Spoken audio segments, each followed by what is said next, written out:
What is up, YouTube? It's RSMario here, aka the realest man in the room, bringing you another Nintendo Switch video. Alright, so about last week sometime Nintendo announced that there will be a Nintendo Switch event on January 12th.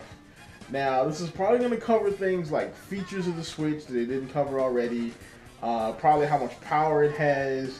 We pretty much have to get a price at this point because it's a couple months before launch.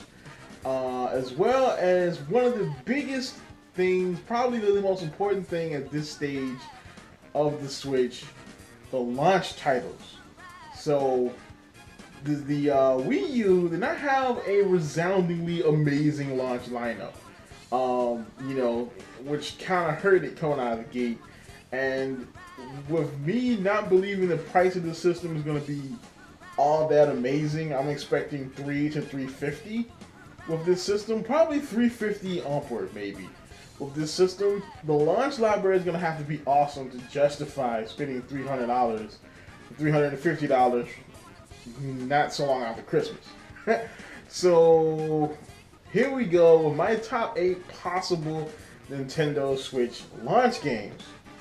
Now be aware, this list is not going to be your typical list. So I'm not going to be things that we expect to be on the system, like of course Breath of the Wild, which is a given.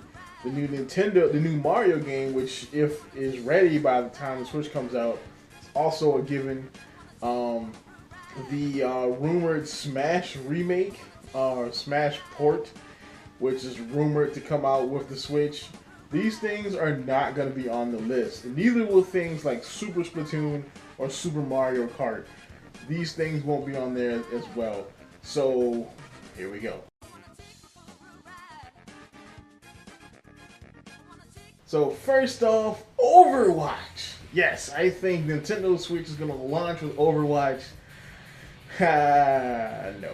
But now, would that be awesome? That would be a guaranteed system seller. If Nintendo somehow got Blizzard to get Overwatch on the Switch, can you imagine playing Overwatch on the go? Jesus Christ. I would lose my job. It's over. But yeah, I don't think it's gonna be a launch title though. But the real number 10, Persona 5. So Persona 5 comes out in February, I think it's February 14th, I think, for PlayStation 4 and PlayStation Vita. Now, Persona is usually a PlayStation game. I don't know if it's an exclusive game, like maybe a contractual exclusivity, or if it's just something that Atlus just does on PlayStation consoles. We do know that Atlus is very supportive of Nintendo, and we already have the Shin Megami Tensei games on 3DS. Persona 5 launching on the Switch is no big, huge stretch of the imagination. Now, even though a lot of Persona fans will have already picked up the game on its February release date, this will open up a whole new audience for Atlus and Persona with Nintendo fans. I myself have played Shin Megami Tensei before, and I'm actually pretty interested in playing Persona. I just don't really know where to start. But Persona 5 could be a pretty awesome launch title for the Nintendo Switch. Berserk, Band of the Hawk. So we know Tecmo Koei are big fans of Nintendo. They're pretty supportive of Nintendo and Nintendo consoles. So it would not be a stretch of the imagination for their newest game, Berserk, to be on a Nintendo console. This will also tie in with the launch of the new Berserk anime, which I believe is February. I'm not sure on that. I think it's early 2017. So it'll be that February-March area. But, yeah, so having it launch with a brand new system would be awesome. From what I've seen, Berserk Band of the Hawk looks freaking epic. Alright, like, it's probably one of the best and bloodiest Dynasty Warrior clone games I've seen in a long time, so I definitely can't wait to play this. I would totally play this on the go on the Switch. Number 6, Final Fantasy XII: The Zodiac Age. All right, so with one thing we know about launch titles in general is we can expect ports and we can expect games that don't exactly push the system because again these are the first games coming out on the system, so most companies have not been able to push the system to its limits. As well, a port is a game that you can get out relatively quickly to cash in on a launch of a new console. And of course, Square Enix supporting the Switch, they could definitely launch it with Final Fantasy XII.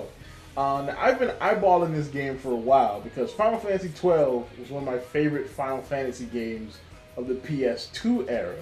So I would definitely won't mind playing through it again in beautiful HD.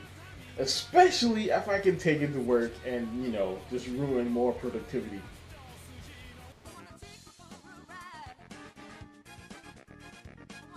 Number 5, South Park, The Fractured Butthole. Alright, so I don't think this one's kind of a long shot, but if Nintendo wants to capture that older audience, that older gamer audience again, they're gonna need M-rated games. And you can't get more M-rated than South Park. So South Park, The Fractured Butthole is not a huge graphical game, so it's not something that I don't think this. Well, it wouldn't be a stretch for the Switch to be able to handle this game. It can definitely handle the South Park game, so that's a problem that we don't have to worry about. The only problem would be I don't know if the Nintendo audience is the right audience for a South Park game. But it's definitely worth a try. And, if I was Nintendo, I would definitely be looking into getting more M-rated games on the console. So, South Park is a possibility.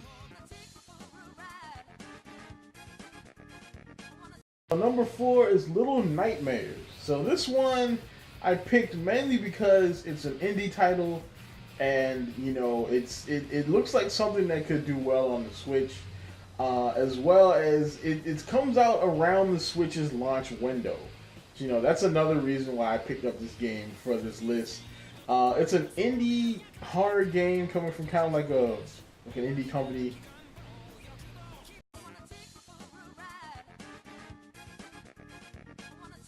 Number 3, Tekken 7. Alright, so again, Namco has probably been one of the biggest supporters of Nintendo throughout the generations. I mean, they have pretty solid support on the Wii U. They supported the Wii pretty well. It would not be a stretch of the imagination to have Tekken 7 on the Wii, the Nintendo Switch. I mean, we've already had confirmation that they're going to support the Switch. Porting Tekken 7 over would not be a big thing. And also, it would show us exactly how powerful the Switch is, because this game looks really good. So porting this game over to the Switch would definitely show that it can hang with the HD twins, when it comes to power. Number 2, Resident Evil 7. Now this one is probably one of the biggest long shots of this list, but it's still somewhat possible, seeing as though Capcom has basically said they're going to support the Switch as well. And Resident Evil 7 again comes out in that launch window of the Switch, so it could definitely come to the Switch. This would be a huge coup for Nintendo if they were able to pull Resident Evil 7. Now I know it does come out in January, I believe, so technically it would be a couple months since the game had came out, and it really wouldn't be that big of it would be a big deal since there are still a lot of Nintendo fans like myself who play Resident Evil games and remember playing back in the N64 days, and playing Resident Evil 4 GameCube. We still remember those things, so there's still a Resident Evil fan base with Nintendo fans that could definitely buy Resident Evil 7.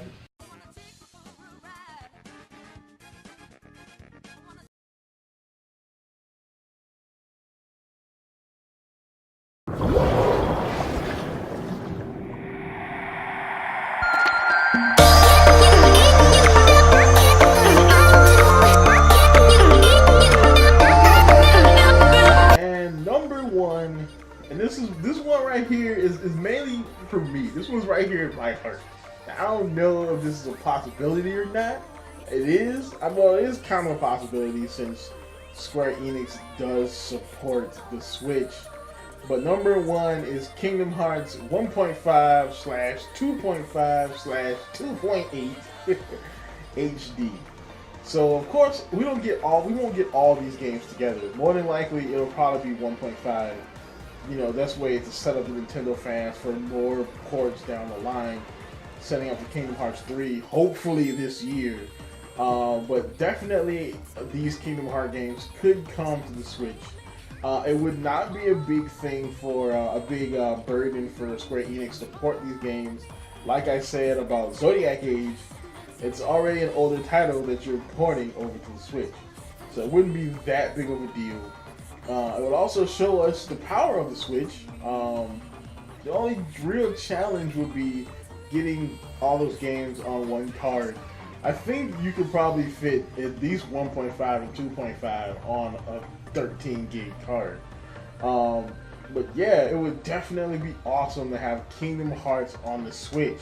You know how long people have been wanting a Kingdom Hearts game on a Nintendo system? But that's about it for this. I'll probably do another video about the kind of confirmed launch titles a little ways down the line. Like, comment, subscribe, and as always, folks, keep it real.